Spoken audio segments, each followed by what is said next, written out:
All right, I'm excited to be back on the Costello Coaching Podcast. It's been quite a while since I've done this. Been hyper-focused on working with the athletes in person and just continuing to help them learn and grow. But what I've noticed is I've gotten a ton of questions recently about, when will I start podcasting again? Athletes and families and parents, they seem to really utilize this. So what I want to do as I approach the podcast right now is to use this as a platform for people to have recorded answers to almost a library of information. And so what these podcasts are going to be is me answering questions from athletes. So these are actual questions that I get from athletes. And I'm just going to be simply answering these questions, and hopefully they can relate to what you're going through, whether you be a parent or a player. And, hopefully you find this very informative and useful. And that's my whole goal here. So tune in. I'll be ripping off a question and then doing my best to answer it and give you as much clarity as I can on these answers. And if you're an athlete that's asked me these questions, hopefully you'll remember this question that you asked and find your answer in here. So the first one, a couple college players reached out to me, and they've been going through their fall. And I found the first question to be really intriguing. It comes from a player that I've done a lot of work with, and he said, "Tommy, how do I start looking productively at failure and start removing my ego from the way that I'm looking at my failure?" And so what I'd say to that athlete is the biggest thing is we want to go look at our failures from a neutral perspective. And so what that means is when you're looking at failure, you either could attach some emotion to it, or if you're looking at a positive outcome, you could attach emotion to it. And the biggest thing that we want to do as an athlete is look at these things objectively. So be in the reality of what really happened and what really transpired. Because a lot of times we could go through a performance and we could think that it went a certain way and feel that it went a certain way, but in reality, it went a different way. And so my dad always said to me growing up, just run back and watch the tape. And so in football, they say that the tape never lies and the film never lies. So what you could do is if you're attaching a lot of emotion to the outcomes of your results, what you could do is you could begin to detach your emotion to it and just look at the data of it. Look at the data of the results, and then you can strategically approach those outcomes from an objective lens rather than attaching your thoughts and feelings to the results that you're getting. So that's number one, how to remove yourself from the performance and just look at it with a clear lens.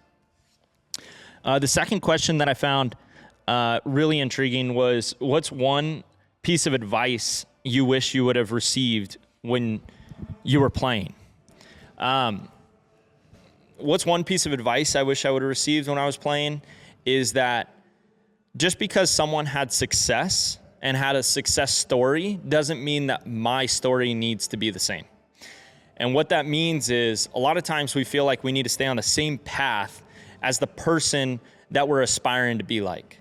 So we could read someone's biography, we could read a Sports Illustrated article, we could watch a YouTube video and see this person's sequence of success and feel like we have to follow that same path. Oh, he went to a Division I, and then he got drafted in the first round, and then he made it through A-ball, and then he made it to AAA, and then he made it to the big leagues, and he debuted at 25 years old.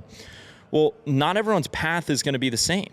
And so we can find inspiration in other people's stories. So whether you're a junior college player right now and you find success of, wow, look at how many big leaguers went to junior college, like I can do it.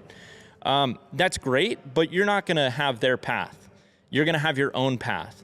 And what that means is you got to accept the fact that you will create your own path and you will create your own story.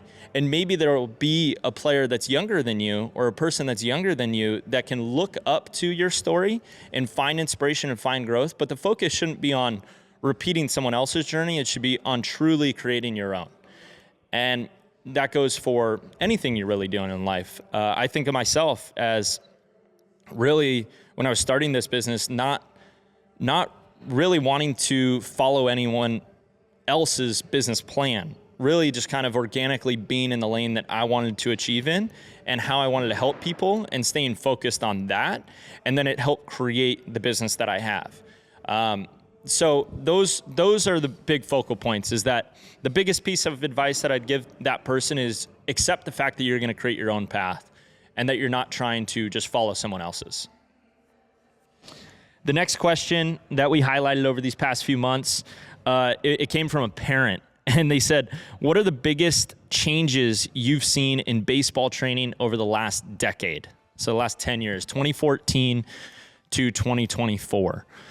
Well, the biggest thing is data and information, and that goes for the whole world. The whole world has more data. The whole world has more access to information. And where I see that show up is two things happen. Kids, specifically high school or college players, young players, even pros, will come in and have a ton of information, and they'll either be confused by the information or overthinking the information. When there's so much data and there's so much information out there, it's hard to condense and be focused on one singular thing at a time. There's so many YouTube videos and content pieces out there that can help you maybe throw harder or lift more. And there's a lot of good information out there. But how to really hone in your focus on what you're looking at is the biggest change that I've seen over the decades. So really the skill that someone needs to acquire is being informed themselves, being educated, and approaching the information that they're seeing online or on social media from an educated perspective. So you have to have a baseline of intuition, a baseline of smarts when it comes to looking at the information, and then you got to know what to do with it. So you got to know how it's either helpful or hurtful to be consuming it. So I've seen a lot of players just straight up delete their social media, stop watching YouTube as one approach. I've seen athletes overload their information. I really think it's a fine balance. Finding some quality people to follow on social media is really important, but also eliminating those voices that maybe aren't that productive to listen to would be the biggest change that I've seen. And then on the floor with training, utilizing some really high-level tech within the training. So, for example, for us, utilizing the VALD system has been a huge game changer for us, meaning we're looking at force production, reactive strength index, maximal strength, and this can help us really hone in and detail a program for the athlete. So following a really structured and detailed plan has really helped us create better programs for our athletes. So utilizing the hard tech and then coupling that with software on the in-person training side is a big difference maker over the last 10 years.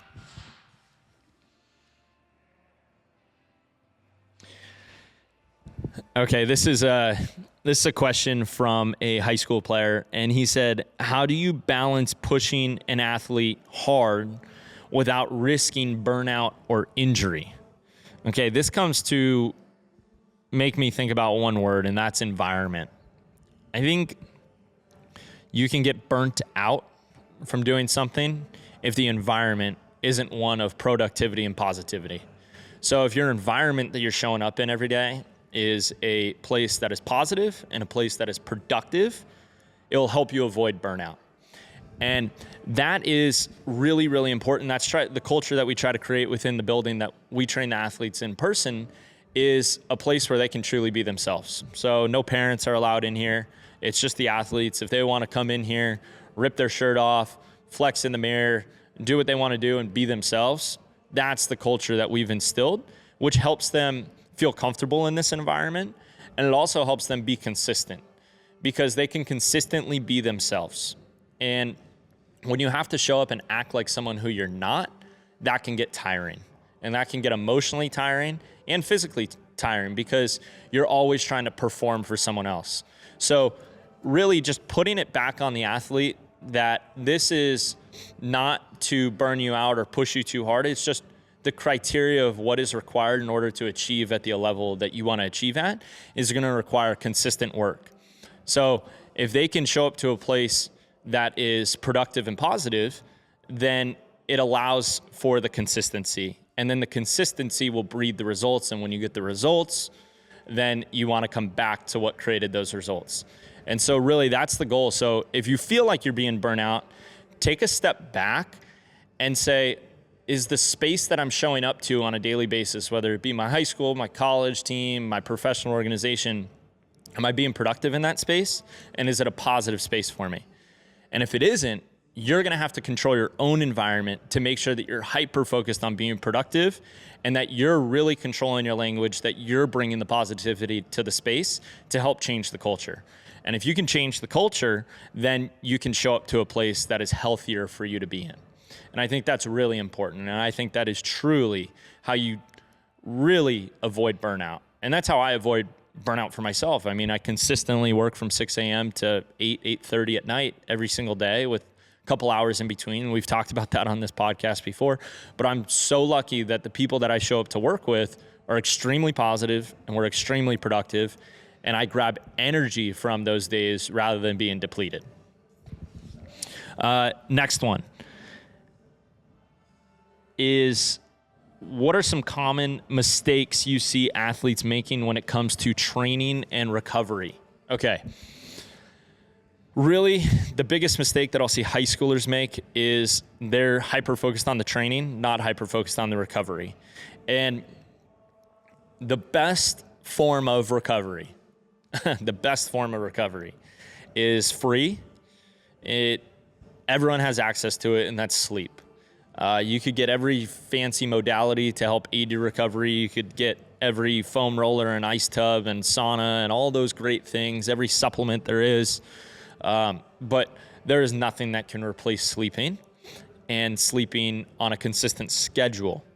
That's a big missing link, is a consistent schedule to sleep. And we'll see guys, they talk about it because they come into the building, they're tired, they're yawning, whether it be the morning or afternoon, and they're crushing caffeine. The big thing there is that they're not getting to bed at a certain time. So there's got to be a certain point in the night that you put down the video game controller, you put down the homework, and you prioritize sleeping. The training side, there's plenty of great programs out there. There's plenty of great models. The biggest thing with training is the number one word is consistency. As long as you're being consistent within your training, and you're recognizing the benefits from your training, you're recognizing what the training is doing for your baseball. And if you can be consistent with that, that's great. So it could come in so many different variations of exercise, so many different variations of styles of training. But the biggest thing that I notice is young athletes, professional athletes, collegiate athletes are really lacking on the discipline of the best recovery system, which is sleep. So setting up a consistent sleep schedule can really help you improve your performance. Next question here is a little bit multiple directions that I could take this. So I'm going to take a little bit more time in answering this question. But it's at length. And I'll just read the text. He sent me this text. Caring so much about your work ethic and process, almost being obsessive, how would you define being able to separate that control while playing a sport like baseball, where you're not in control and being free to let it fly and play loose? So, in short, I'm hearing someone say, hey, I'm working so hard, I'm putting in all the work away from the field, but when I show up to play, I'm tense and I'm tight and I'm not letting it loose. I'm not playing free. Look, if there's anyone who knows exactly what that is, that's me. That's something that I really went through. I put in every hour away from the field, but when it was time to compete and time to play, sometimes I overthought that, and it really affected my performance. And I think the big thing when it comes to baseball in specific, or really any sport, is that you got to give yourself room. And the way that I think about this is you got to give yourself room in your brain in order to compete. And so if you're consciously trying to remember the things that you did in your training, or you did in your mental preparation, or you did with your coach, and you're showing up to the box, or you're showing up to the mound, or you're showing up to your position with all those thoughts, there's no room in your brain to compete. And I bring it back to actually pool training. So doing pool training is like, for example, when I do pool training, you're grabbing weights, you're going underwater, you're trying to control your breath, you're being powerful, you're getting some air, and you're going back and you're giving max exertion with limited air. So the reason that I bring up that is because if you are not calm at mind and calm in your heart rate and focus purely on the exercise at hand, you will lose oxygen, because your brain, when it goes to work, requires oxygen. And so when you're thinking really hard, you're using that oxygen in your brain, and you want to be able to utilize that in your physical performance. And so when I'm really in the zone doing pool training, I'll end up having almost a blank mind, not really thinking about anything else. Some call it flow state. And I'm just in this flow where I'm in control of my breath, I'm in control of my heart rate, and I can put together perfect execution of the technique that I need to put forth. And so the big thing, going back to the question of how do I play loose, how do I play free, it's more so about dropping all your coaching that you've received, dropping all the advice that you've been given, and letting that go to work. So I have a short story, athlete training, great, love this man so much. Michael Snyder, he's one of the most positive people. Absolutely love this guy. He's been working so hard on a swing change this offseason. He was just, in the technical side, he was a little too rotational and would kind of fly his shoulders open. And it really exposed him at the professional level. He played at University of Oklahoma, gets drafted, goes and doesn't perform at the capacity in which he wanted to perform at in his first short season, and realized that level of professional pitching, he's going to need to make some adjustments in his swing in order to improve his performance come next season. So he's been so focused and working so hard this entire offseason, 10, 11 weeks in a row. And he's so diligent about his work that he will take a round in the cage, and he has his notebook that when the other player is taking his swings, he'll step out the cage, sit on a bucket, and take a couple notes from each round. And then he has about 10 weeks compiled of notes of how he felt after each round and what he was working on and what the focus was. Amazing exercise for someone that's trying to make change. They can look back at where they were at and the changes that he was making.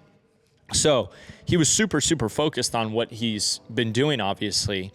And one day I watched him in the cage, and he wasn't that positive, excited person while he was hitting. That's his natural personality, to be excited and positive.